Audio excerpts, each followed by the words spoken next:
Hello and welcome to the Business of the Business podcast. I'm your co-host, JP John Paz, with the two-man power trip. Of course, joining me is the wrestling financial genius himself, Mr. Lavi Margolin. Lavi, how you doing today, sir? I'm doing good. To kick off the show, we have a very special guest. I first became aware of this wonderful product overseen by our guest from Slam Wrestling, some really cool wrestling action figures coming out. So I'd like to welcome Shawn Ng, KWK, to the podcast. Thank you for having me. Really glad to be here. So, as far as obviously we'll get into the business side of things as far as Right. you, but I wanted to know, as far as growing up, where did you grow up, and what were you a fan of as far as wrestling? I grew up in Hong Kong, which wrestling wasn't a big thing, except in the 70s where they were broadcasting the Australian version of the WCW, which, were headlined by Mario Milano. Who else was it? I can't get it off my head now. Couple of different other wrestlers, like for example, like Ox Baker, who's also going to be in our toy line later. A whole bunch of the others, King Iokea, Tiger G Singh, Purple Haze Mark Lewin, a couple of guys like that. I wasn't born in the 70s, but because my parents watched it back in the day. So, they would always tell me about, how Mario Milano was showing up and like all the fans were going crazy and things like that. They did a mega show in Hong Kong, probably one of the biggest gate ever in Hong Kong history as far as wrestling was concerned. But my big hit to wrestling was when I was somewhat really young and really touched on the Rock and Wrestling cartoon, and that's where I really got into wrestling. And before that, obviously, New Japan Pro Wrestling, when it was showing in Hong Kong for a very short period of time.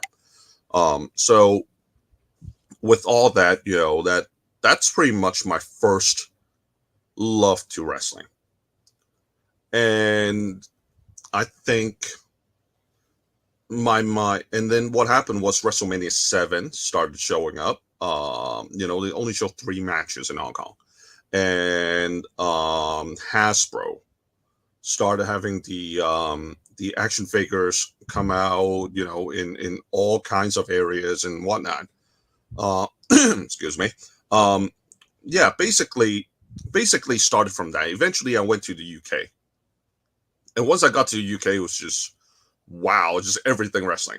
Like everywhere I go, I want to look at wrestling stuff. I want to go after wrestling items and things like that. And later on, it just started booming. Went from having a small wrestling collection to now I have over 4,000 wrestling items in my own collection. So being a collector myself, so that kind of brings everything together. Wow, 4,000 items! I love it. That's a lot of stuff you got over there. Yeah, I mean, I'm looking at it right now in front of me, like right here. I have a whole bunch of Hasbro in front of me, some samples, some regular stuff. You name it, a whole bunch of things here. Replica belts. I recently just picked up a for really good deal from Japan, a 1972 1973 WWF belt that was casted from the original cast, and it's the first one that was casted from the original belt that Pedro Morales won. Wow. And it was signed by Dave Milliken. So that's like a huge deal for me. I was like, wow, I had to get it. So yeah, but that's probably one of like these bargain deals, because recently with the yen went down quite a bit. So you can really get some really good deals, if you know your way around Japan. I'll take that Pedro Morales belt. Anytime you want to get rid of it, I'll take it. I love that old school stuff. I already got a couple of offers for it, and I'm kind Wow. of like, you know what? Wait until I get it first. It's on its way to me. Was Nice. that the one that he pawned in New York City, or that's like a different version of it? I think it was casted from that one that he pawned in New York. In New York. So, but I got it basically because of Dave Milliken. I mean, you just kind of had to, especially it was signed by him, and I can see from the strap it was probably one of the older ones that Milliken has casted. So that's where I was like, okay, you know what? I gotta pick this up. There's no way I won't pick this up. So, here I am. Awesome. I love it. Now, we'll get into the figures just in a second here, but what is the business background as far as you and business? Obviously, it's going to be a little different. So as far as like the business side of things. As in wrestling? Yeah. Right now, I'm an agent for former WWE star Yoshitatsu, and also Takumi Shinoku, and current Elite talent Junjie. So I help them to get bookings, overseas and whatnot. But I can see the market overall, especially with smaller promotions, whether it's Europe or in the US.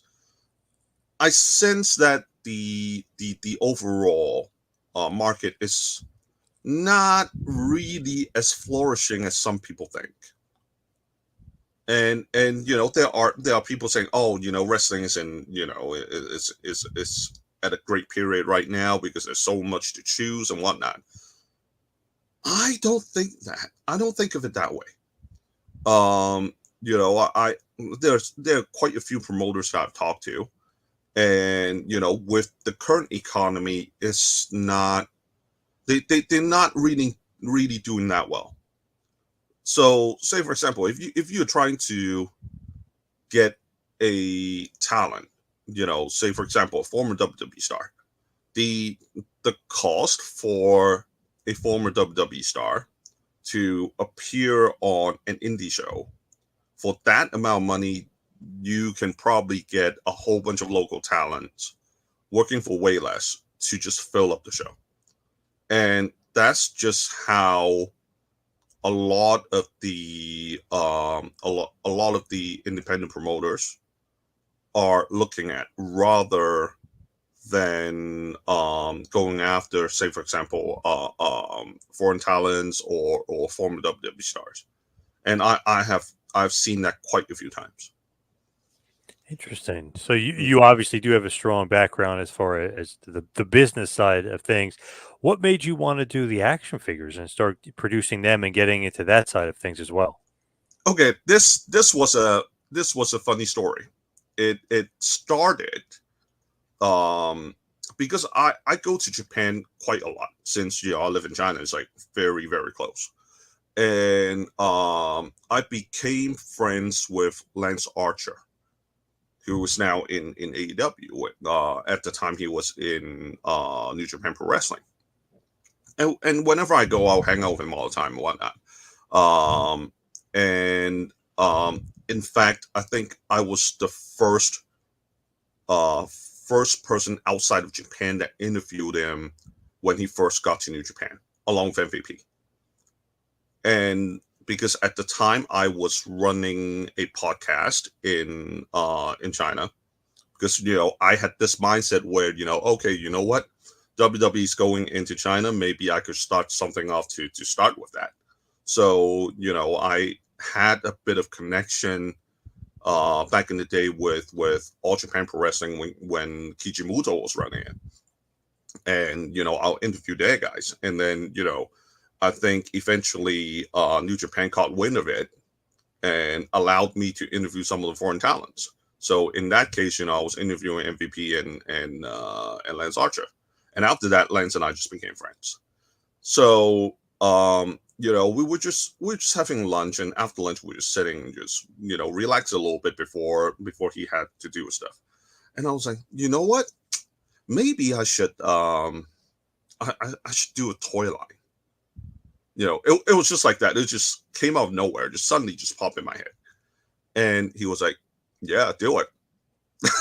That's how he was like. He was like, yeah, do it. So, then it was around the time when he was when he was the IWGP US champion. And shortly after that, he lost that to John Moxley, and COVID happened. So whatever plans that I had, it was kind of like out of the window because I couldn't get out. I was living in Beijing, and Beijing was on full on lockdown. So, and not only that, because I was in China, because I'm in China, so it's much more difficult to contact talent, to work with talents and whatnot. So I was like thinking, maybe I should just shelf it for a while. And after COVID, was over and whatnot, all the lockdowns were over. I was like, okay, you know what? Let's just get right back to it. So that's how it all really happened. Yeah, I love it. Now I'm going to hand it over to Lavi. He's going to even ask you some good questions. Sure. Damn, Shawn, my mind is like blown. I thought we were just talking action figures. I had no idea. I'm already spinning through like, can we get Taka to the US? Can we get him in GCW? Yeah. I have all these ideas, but back to the action figures.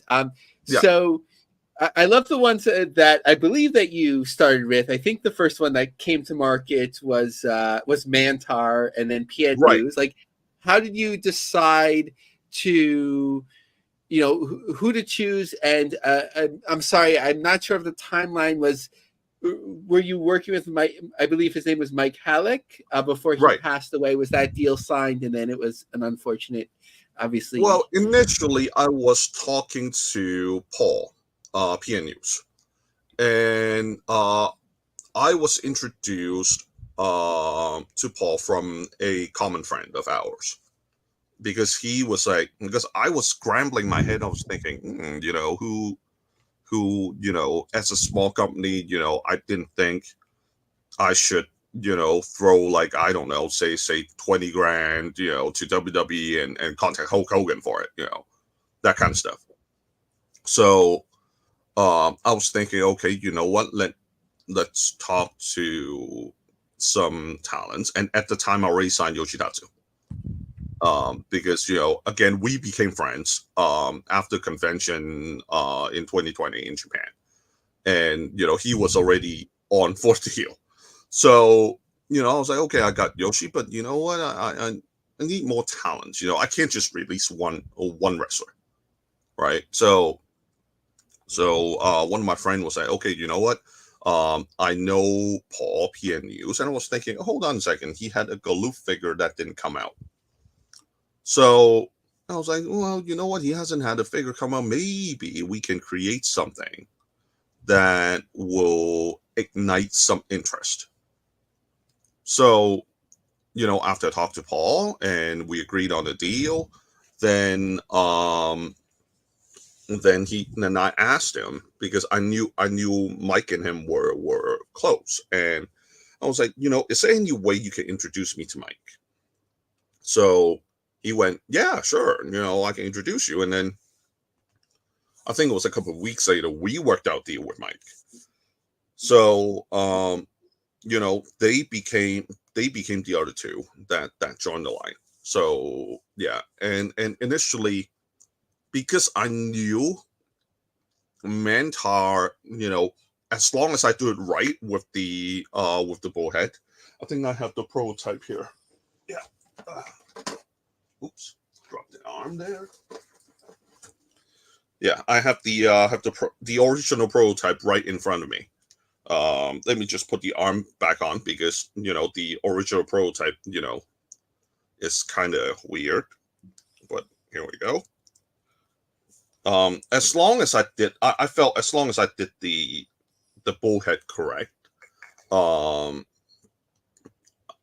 I think I need to move it right in front of the camera. I think the bullhead itself, as long as it was done correctly, I think the figure would have been a hit, because it was never ever done that way, like ever. So, that's where I was like, okay, you know what? We got to do it, to ignite interest. Mantaur has to go. So, and we did. And, I think because the line was the first one, we were a relatively new company. And at the time, there were other companies that folded, for different reasons. And there were a couple of bad deals, a couple of the other toy makers that just didn't do well whatsoever, and it affected some sales. But once it comes out, I think the overall anticipation was absolutely insane, and it showed in the secondary market right now. And I think the people who pre-ordered, I think they were really happy that the figures have gone up a double in price. The people who jumped on it later, I think they will learn, and they will go with pre-orders for Series 2. Yeah, We'll have to talk off the air. Maybe John could get a good deal to fill up his man cave there. No, I'm joking. sure. We talk about that. Yeah. So in terms of the line, I believe on the figure it says 350. Is that like there's two variants? So there's 350 of each. Is that how it works for each figure, or it'll be sort of like what you anticipate maybe demand, and that could like vary? Okay, so usually, and that is way too different comparing to other toy companies. Other companies may do pre-orders at the same time they have a somewhat of a bigger number that they will produce. So, say for example, if a company has I don't know, say 2,000 pre-orders, but they'll probably make 3,000 to 4,000.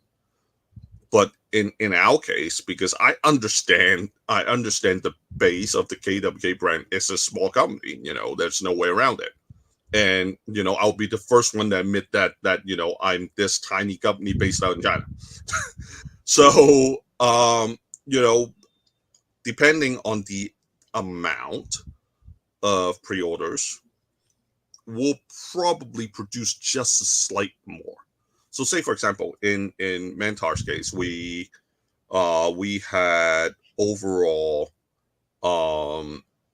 what was it? Overall about 600 or less actually, about 500 pre-orders.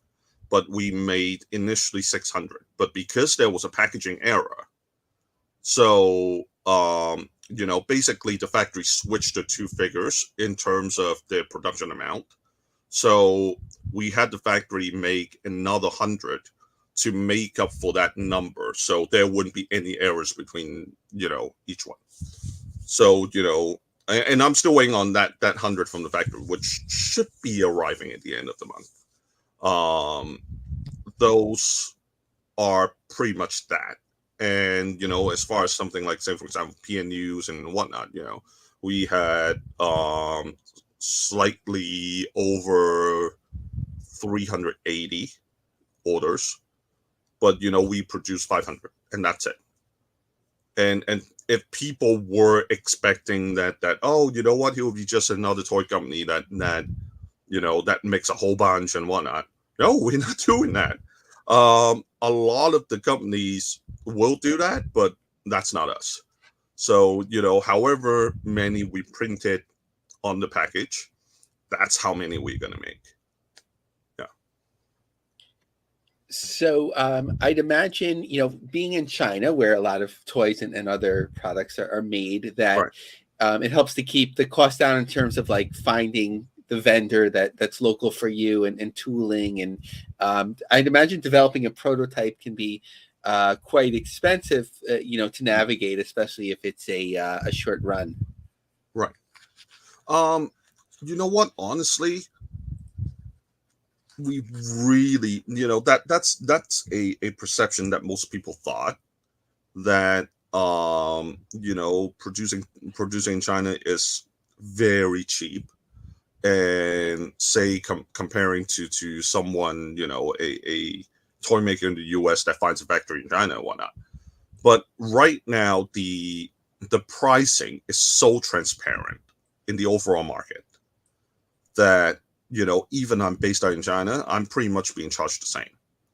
At the end of the day, it's the shipping that is the factor for toy makers in, say, for example, in the US or the UK compared to China. But individually, in terms of the item, we still have to ship them out. And because of our small production, it makes our prices a lot higher. So, the profit margin for us, is pretty low. And a lot of the wrestlers have known that side with us, because before that I will let them know, okay, look, this is how much profit margin we're going to make if we're going to make, say, for example, about 500 figures. So they are fully aware of that, and they totally understood that. So I remember years ago when Kevin Owens was signing with WWE, that there was an issue because he had a toy deal that Ring of Honor had set up, sort of like whoever WWE's master license was at the time. They really wanted to be that no other figures were made. So have any, like, obviously the initial figures are like well-known, legends, or, people in the business who've gone through maybe the major promotions already, but maybe like somebody that's just coming up on the cusp might be a little bit more reluctant to sign. Have you seen things like that? Oh, it happens to me all the time. Especially, as I said, I'm based out in China. So, there are wrestlers that just wouldn't want to, or for one reason or another, they just don't want to do a deal. But, primarily I haven't come across wrestlers that because they have a deal, say, for example, with Mattel, or they signed WWE Legends deal. Because I always ask them and go, look, are you signed with the Legends deal, or are you having a deal with other toy companies? So if they said they do, I'll find out what line. If it's a similar line to ours, we won't do a deal with them. And if they have a deal with a company that does absolutely different action figures to us, and like, hey, you know what? If it's not exclusive, maybe we can work something out. That's something that I usually do a lot of times. So, before we sign anything, we have to clear the air between two sides first. Yeah, that's what we usually do. So before I turn it over to John, Shawn, I have a recommendation for you. This is free advice. Cool. Barry Horowitz. if you were to make, I think he signed with another company. Oh, okay. Which is why I didn't approach him. I would have loved Barry Horowitz, but I think he is signed with one of our competitors. So, unfortunately, so that's something that we can't do. Okay. Or I would have loved it to pack him back and everything, jacket, and all. I mean, man, I would have loved to make him. Yeah. Yes, I was going to go for the two variants. One, the blue with the Star of David, and the second would be the Jerry curls with the black shiny jacket and the handprint on the back. Even with the Jerry curls, you can still do the blue one. Easy. Yeah. It was a little bit tighter back then, like the late 80s. You had the poof. But here's the thing. Because the direction that we're taking now is that for some of the wrestlers, one of the things that we go absolutely crazy with our line is that, comparing to some of our competitors, is that we go absolutely bonkers with our accessories.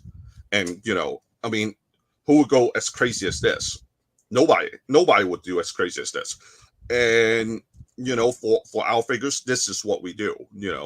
Say for example, we have Comic Kid coming out, and Comic Kid. At first, I was just thinking, let's just do his regular wrestling gear and that's it. And I was thinking, wait, hold on a second. If we're gonna do this, we're gonna go all out. So, we have the armor with him, the removable gauntlets and things like that, the whole 9 yards. That's how crazy we do things. So, a lot of the future releases, you will see a lot of crazy, like, complete accessories with these wrestlers. Nice. Yeah. So who's next? Who you got next? Oh, you sound like Goldberg now, John. Yeah. Who's next? The next one that's coming out is Los Conquistadors, which is pre-order starts in August. And then we have La Resistance, Rene Dupree, Sylvain Grenier. And also I think it will be October by then, Taka Michinoku, which I think this will be the first figure that his face actually looks like him. Comparing to all the other figures that were ever made of him. Taka actually told me, before, he said, the face has to look like me this time. He was like, I saw a couple of figures before, none of them looked like me. I was like, okay, I'll do my best. So we spent about 9 months just to get his face right. Nice. And then we also have TJP. So that will be the next 6 that's coming out. Very cool. And then after that, we have a couple of other wrestlers such as Ox Baker, as I mentioned before, Great Kabuki, Samurai Del Sol, formerly known as Kalisto in WWE. We have wrestlers that are from different companies, different status in terms of being in the business. As I mentioned before, I'm an agent of one of the Chinese wrestlers, Junjie, who is part of GLEAT. And, we have just worked out a timeline 2 days ago about releasing his action figure. So, it doesn't matter. It doesn't matter whether you're a big name in the business, as we have signed one of the biggest female wrestlers' name in the business last week. I literally just sent over the payment last night. And nice. Yeah, and a couple of interesting names that may have been forgotten, but I feel that their attires or their look are marketable. 2 of the names I've forgotten to mention that's also coming out this year, Laredo Kid. Really, really beautiful gear that he has. Really, really pop as a toy. And also Sam Adonis, who is probably the biggest heel in Mexico right now. And, he is signed onto a deal with us as well. So, a lot of different wrestlers from all around the world, whether you're in the US, whether you're in the UK. Prime example, we signed, we have a deal with Black Tiger, the original Black Tiger. His son Jono signed with us, Mark Rollerball Rocco. So, the original Black Tiger. So, yeah, but, we are not releasing him yet because we are trying to get a deal with Tiger Mask. So, to get the 2 together, release together, I think that would be better. So, a couple of all these stuff that are working behind the scene that people don't get to see. Negotiation process is difficult a lot of times, especially, say, for example, to finding for some wrestlers that we want to find the estate. That's a very, very difficult one because, the estate will probably know about how rough the business is, a lot of con men. a lot of a lot of people who promises and not deliver, that kind of stuff. So that makes things difficult already, first thing. And number two, there may be a certain way that some estates may want to do. I remember dealing with one of the estate initially with a verbal agreement, and then suddenly you just go, nope, not going to happen. So and all that kind of stuff. So it is difficult. Especially you're not in the US, you're not in the UK, but we do what we can. Right now we have 25, 26 wrestlers that signed with us, and some bigger names in the business, some smaller names in the business. It all depends. And we as long as we feel that wrestler as an action figure can be marketable, will look good as an action figure. To me, I don't care if they are small names or big names. If the action figure can come out looking really pop, I'll do it. That of course, as long as the wrestler's willing to sign. So right. Yeah. Nice. So where can everybody get them and find them? Either social media and obviously the website as well. They can get it through shopkwk.com, which is my store. Also, we have US distributor, which is Asylum Wrestling Store. The asylumwrestlingstore.com, the full name, pretty long name. Also, our distributor in Canada, what was it, wrestlingmerch.com. Wrestling is an RASLIN, I think. I think that's what it is. So yeah, we have a couple of distributors that are working with us, and we hope to get more distributors, but in this day and age, and I think some are still kind of wary with the pre-order model. So but I think that's probably the better way for small companies to continue to do this sort of business, especially I'm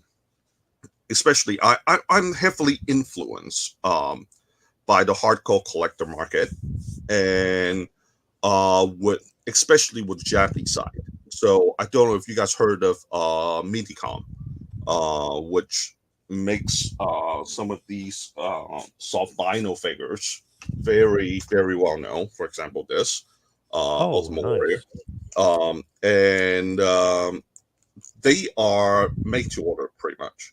So you order from their website in Japan, and what usually happens is you wait a couple months for them, and they will be shipped to you, arrive at your door, or whatnot.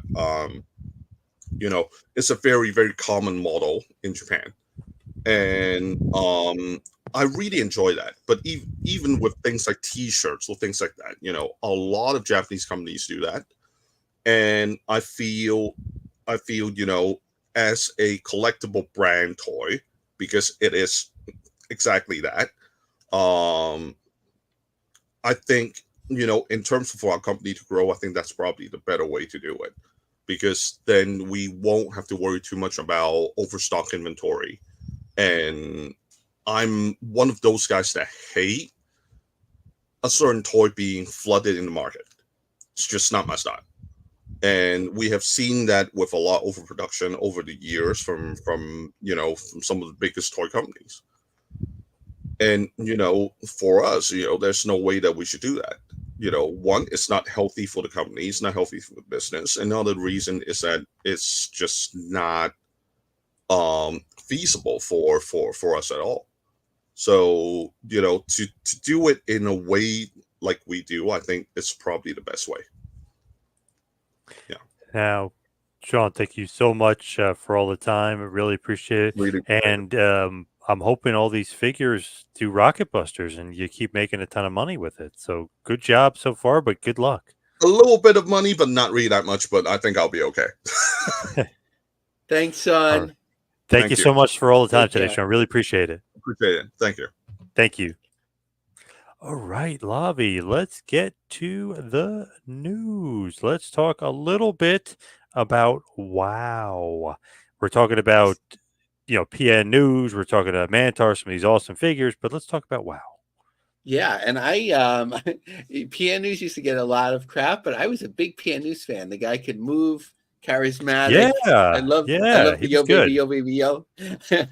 But talking about WoW, it was getting quiet there, and I was getting a little worried for them. Like, was there going to be a season 3? I know that the Samoan twins who left the company under controversy, they had been mentioned it, sort of like as an aside when it came out, but I wasn't sure. So finally the news hit. It was a little bit interesting because I'm on their email list, so I got an email about getting advance tickets. So there was nowhere that I could find the day they said there would be advance tickets, but then the next day I did find it. So it looks like, if my math is correct, right, so they're going to be taping 5 hours a day, 2 days in a row, every week in August. So that's 40 hours. Now, some of that might be, taking breaks and so on, but also if you build in commercial time, packaging, the intro and so on, this might be their whole season 3 that they're taping in 1 month, which isn't the worst idea, given especially like the type of style that they do. It would be hard to tell, like, did you tape it in September? Did you tape it in April? As long as the talent can hold up and things move along. But so they'll be taping twice a week, 5 hours a day, all August. General admission is $60. Now, last time that I saw they taped, there was like a number of VIP dates, but that seemed to do well. But here they're just going to have August 24th is the VIP experience. At first, and it was interesting in the way that they promoted it, I couldn't find like what venue was and whatever. I had to go to, there's a site that's run by Ticketmaster called universe.com that is the actual ticket page. So instead of being in the Belasco Theater in LA, they're in the East End studios in Glendale. So I spoke to one of our contacts on the ground in LA to learn sort of like what's the difference based on what he knows. And he said, so the Belasco is an old hotel turned venue next to where Lucha Vavoom runs in downtown LA. They do a lot of concerts now. I'm guessing it was not cheap, but they did run weeknights, which is generally cheaper. I thought the Belasco looked great on camera for them, but I also think the Belasco gets rented out for movie shoots, so maybe they're booked when they need to tape. There's been tapings in East End studios before, maybe not this specific studio, but in Glendale before, but maybe it's a matter of logistics, or maybe it's a matter of saving money. Again, so they had a pre-sale. Not sure if that worked out or not. I just couldn't find it. Something else, a final note about them. I'm not sure if this is taking place other parts of the country, but in Milwaukee, on My 24, they're actually piled up in syndication with OVW. So Saturday nights in Milwaukee are about to get body slammed. WoW and OVW invite you to tag in for pro wrestling action during Squared Circle Saturday, starting July 6th at 9 p.m. Feel the adrenaline every Saturday night thanks to the 1-2 punch of all new episodes of WoW, which runs in its new time period at 9, and the latest addition to My 24 OVW Rise at 10. 3 full hours of action-packed excitement take over the screen as established and rising stars of pro wrestling industry battle out in the ring with the title belt glory at stake. I'm not sure if OVW's syndication is always 2 hours or there's a 1 hour edition, because I feel like there'd be a lot of potential to team up in this way, because you don't have a lot of national syndicated pro wrestling. Of course, WoW is the biggest and most formally distributed through their channels, but OVW, Championship Wrestling from Hollywood, and Reality of Wrestling are the other 3. So that'll be an interesting thing to follow. But we're not getting as much of the ratings about WoW recently. Brandon Thurston just isn't getting them in the way that he had before. So, it's hard to tell. Are they doing 250, 300, 400,000, and so on? I'd imagine it's probably about what they were doing, maybe the low 3s. But obviously, it's going well to have a third season, and interesting to see, at least in Milwaukee, that there's a time change. I try and keep my eye out on any time changes as well. Sometimes, if you see it's going to better time slots, things are going better. Obviously, if it's being moved, not going as well.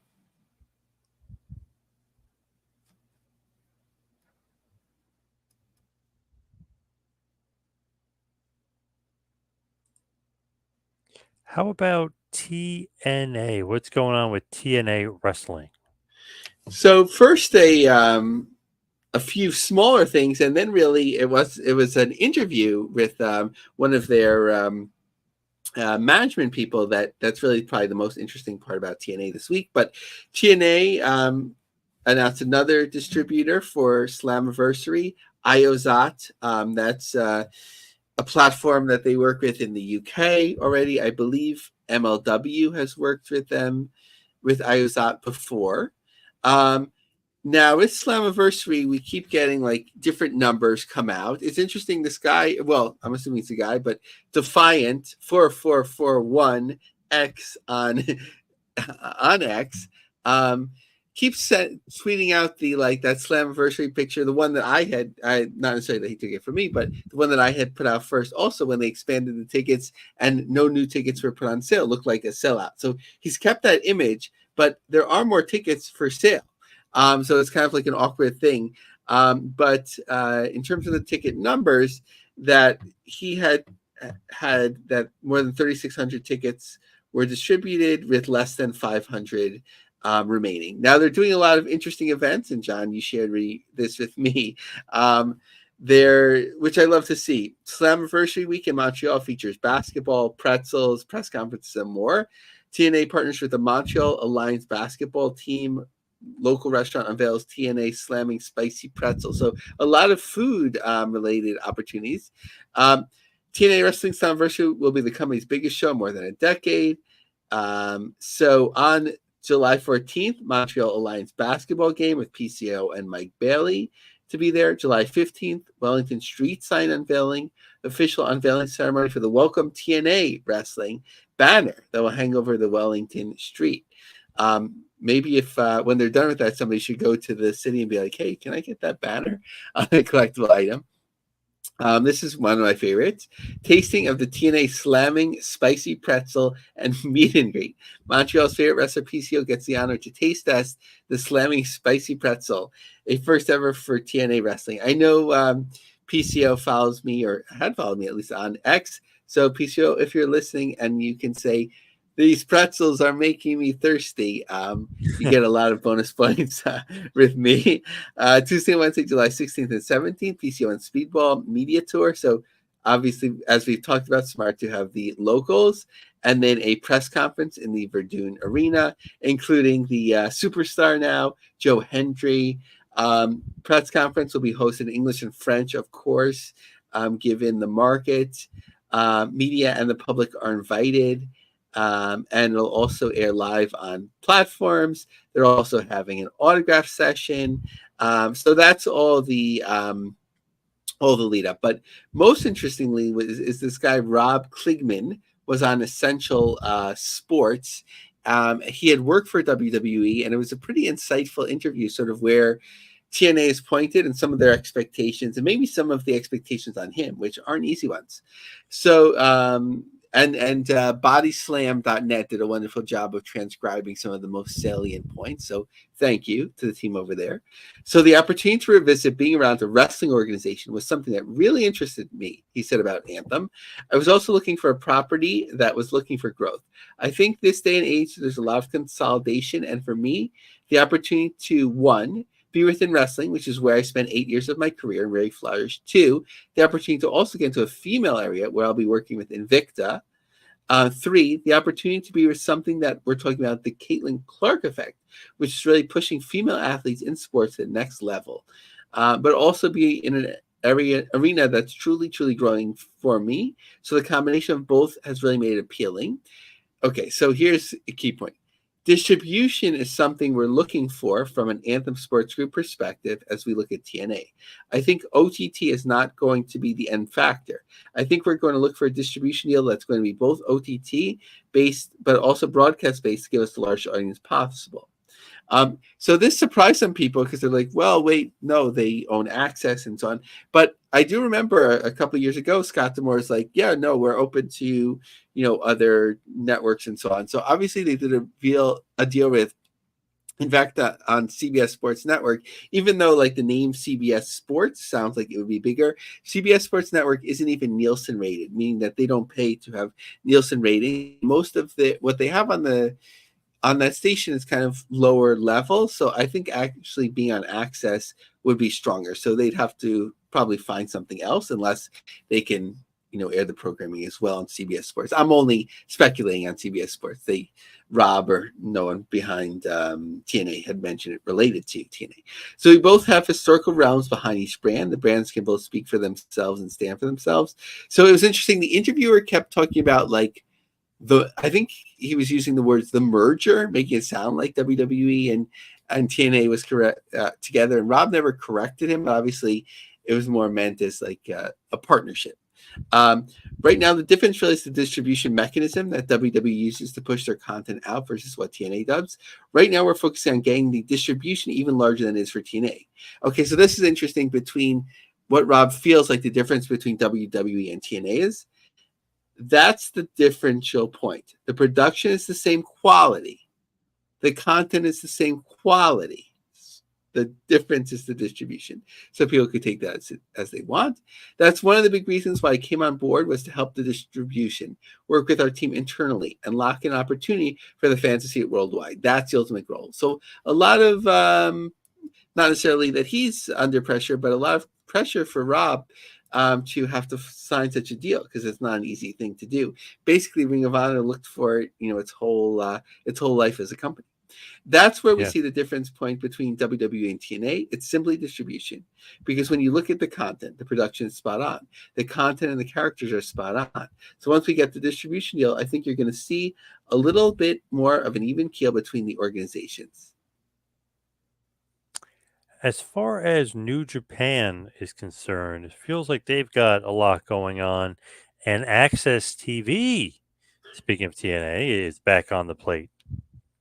Yeah, so this one like fascinates me year after year. Obviously, it works for them, but like I always think about it, like you own TNA. As far as the ratings that we get, TNA does better than New Japan, but there's some value to them to have New Japan on. Access TV's New Japan Pro Wrestling returns to Thursday nights, kicking off with El Desperado vs. Show in a steel cage match. Access TV presents new episodes of the Hit Circle series, returning to Thursday nights on July 11th. Access TV Now users will be able to relive iconic matchups from the tournament's rich past with 8-hour-long blocks beginning July 14th. The selection puts a spotlight on differences each year. So that's interesting that I guess Access Now is their like OTT or app platform. Just something to give a little bit more clarity. So remember a few weeks ago, there was an announcement that New Japan had a deal to air in the UK, or new deal to UK. So that deals with Extreme Sports, and it's listed by Extreme Sports as new and exclusive. So maybe they meant by that the UK. So this relates to the Freeview channel that launched in the UK. That's the Extreme channel. So this Extreme channel has actually been around a while, but in different forms. They had distribution in Russia, where they were actually distributing Impact Wrestling in 2021. In looking at the Extreme channel now, it doesn't appear that they're still in Russia, although they might not just need to list it on US-based or English-based website. Maybe they still are there, but it looks like that they're just in the UK and that they have an app or OTT type platform as well. I was just trying to figure out, does New Japan have more distribution than it seems? Now, they have Fantastic Mania show coming up. Of course, it was supposed to be headlined. John, help me out. Dark Angel, who just, who's in the headlines. What's her name? Vasquez? Stephanie Vacker. Stephanie Backer. Sorry, I had like was leaning towards it, but and amazing athlete. I love like the goat horns or whatever she's for outfit, but obviously she left very abruptly. The Fantastic Mania tickets were pretty expensive. It looks like they've moved a fair amount, but still a fair amount remaining in this high school. So we'll see how successful that is. New Japan in DC, it's 1,000 tickets deep. But according to WrestleTix from July 9th, they only moved 26 additional tickets in 7 days. So I think they need some more talent announcements. As far as GCW is concerned, what's going on with Game Changer right now? Yeah, just a few quick hits, and I'm sure we'll delve deeper into GCW in the coming weeks. So they have this show in Cleveland coming up on August 2nd, which I believe may cross over with a SmackDown in the market, from what I read, but have to double check that. Just 284 tickets go on, which is pretty good for them, generally 3 weeks out. However, this venue has the possibility of 1,150 tickets for sale. Actually, maybe potentially more, but in terms of what they have for sale. So I'm not sure what the expectations there were. Interestingly, they're sort of a little bit of a team up with a local promotion in Indianapolis called Naptown, where Naptown has it that if you bought a GCW ticket, you get 40% off the next day, which is a cool thing to see. And some save the dates. This one was interesting to me, John, because when we talked about Philadelphia, when GCW was there a few weeks after WrestleMania, the show in Harris didn't seem to do that great in terms of ticket sales, but maybe in terms of drawing to the casino and racetrack, maybe that's why it works. And they'll be returning to Hartford on September 21st. So in Philly on the 20th at Harris and 21st in Hartford. How about MLW? What's going on with MLW? So Blood and Thunder, I found this interesting because it seemed like that they would be having these specials, their premium live events or pay-per-views, whatever you describe them as, a per price or maybe an MLW subscription through YouTube, whatever it was, but they're actually doing it for free. MLW Blood and Thunder will stream live for free on their platform. So that's one thing. The second is that, they'll be back in St. Petersburg on October 4th for Slaughterhouse, Florida, another Florida venue. So that, that seems like their style, I guess is the best way to put it. What about Triller? I know there's some interesting news as far as Triller is concerned. So I'm not going to claim I completely understand this, but again, it does make me sort of concerned with some of the language in here. And I'm not saying to be concerned. I'm just saying I'm just trying to figure it all out. So based on the press release, AGBA entered into an amended and restated standby equity purchase agreement with YAPPN Ltd, a Cayman Islands exempt limited partnership, Yorkville and Triller. So amended, so there's a change, and a restated standby equity purchase agreement. So to receive money for a company based in the Cayman Islands. John, sometimes when we hear about companies based in the Cayman Islands, not saying that this company, but sometimes companies are based there because there's less scrutiny and regulation. So you just have to look into these sort of things closely. This actual deal is still somewhat of a mystery to me. This development marks another important milestone as the merger of AGBA and Triller enter into its final phase of completion. It also further cements the strategic relationship between AGBA and Yorkville, a leading global investment fund providing growth and acquisition capital to public companies. The revised arrangement is a vote of confidence and widens the range of financing and capital solutions available to AGBA as it worked towards the successful completion of the merger with Triller. So did they not have enough money to execute the Triller purchase? I mean, Triller is basically getting 80% of the company from what I understand when it closes. So just speculating, and lays the foundation for the future growth of the combined company. Another sign of investor confidence, AGBA is proud to share that it's been listed by Forbes. Okay, that's 10. Their stock went up, was bouncing around, but overall it went up. So, so I'll leave this just sharing, speculating, and so on, not passing judgment, but love to hear from some stock market experts if they're familiar with advisors out of the Cayman Islands. What does it mean when you're getting more when you're executing deals like this, for the overall health of the business, just like we've talked about, Triller is like really an essential part of the ecosystem, and we want to know which way it's pointed. What about Destiny Wrestling? What can you tell me about Destiny? So I wasn't familiar with Destiny as an independent company prior to this, but it's a Canadian company, which makes sense that they're going to work with Fight Network, which is, of course, Anthem owned, and obviously a lot of TNA content. I'm sure there's a lot of Invicta content there now. Our friends at Catalyst Wrestling have been are on the Fight Network and other promotions like that. So for a smaller company like Destiny, it's like a nice, growth opportunity for them here. And interestingly, Fight Network, like I mentioned before, is actually available on my cable system as like an upper tier.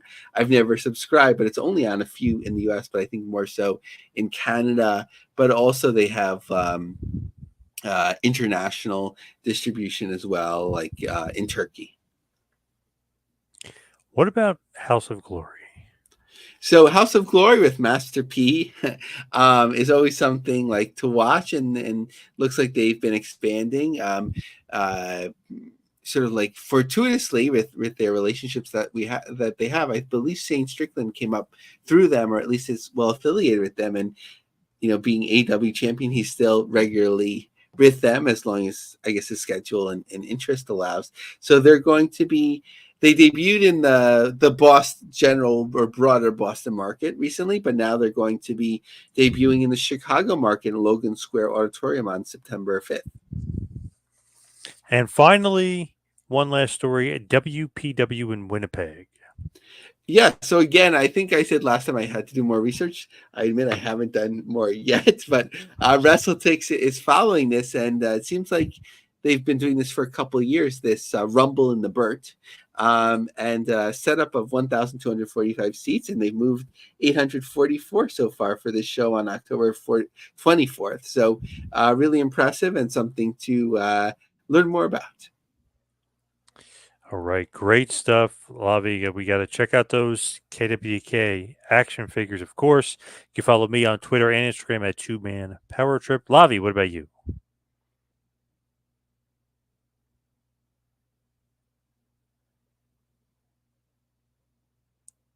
Lavi, are you with us?